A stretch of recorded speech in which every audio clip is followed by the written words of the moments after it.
The vision of WestCycle is to get more people riding bikes more often. And that's about making WA a better place to ride a bike. And we advocate for all bike riders. So I mean the casual commuter, the social rider, kids riding their bikes to school, just riding around the park or the pump track, mountain bikers, granddad riding his e-bike down to the shops, disabled riders.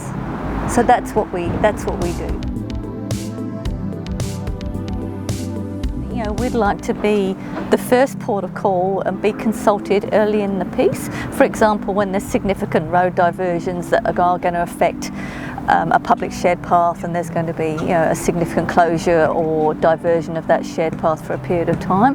Historically, I believe we've been consulted almost once it's a done deal, and therefore we're not looking after the interests of bike riders to the extent that we'd love to be able to do. But it's not just active transport. Cycling or riders of all types, and we're talking about BMX riders, mountain bikers, the group road riders. We all need a safe place to ride our bikes, throughout the whole of the state. So that's also about infrastructure for the mountain bike community, having purpose-built BMX tracks, maintaining the velodrome and ensuring the velodrome continues to be a significant asset within WA for track cyclists, having purpose-built crit facilities, crit circuits.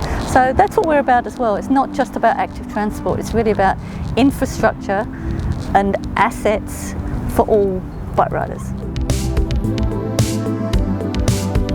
I think we need to give the government some credit where it's due. All of the new public shared paths are first class. So if we look at the new and more recent sort of road, main road developments like the Tonkin Highway, for example, Roe Highway, riders love those paths, and they're absolutely sort of state of the art. And I think other interstate people are very jealous of what we have. Our challenge in WA is to bring all shared paths up to that contemporary standard. And if we think about the freeway going north, for example, that's a significant investment to realign, redevelop and bring it up to contemporary standards. So that is a significant challenge, and a significant challenge, I guess, for the government to fund that. But as I said earlier, it's not just about funding for active transport, it's about funding for infrastructure for all. We know the statistics, like 40 years ago, like when you and I grew up, 75% of kids rode their bikes to school, and now it's something like 25%. And why is that? I guess for a whole combination of reasons, and safety is certainly one of those reasons. So we're really proud of the significant work and programs that we've had going with schools and continue to have in partnership with the Road Safety Commission. One of the significant projects we've been involved with is the Safe Routes to Schools. And that is what it says it is. It's about identifying and marking out, and I mean marking out in terms of painting footprints on the pavements and on the roads, in terms of this is the safe route to ride your bike to school. And in doing that, providing confidence for teachers and for parents to perhaps allow their kids to ride to school.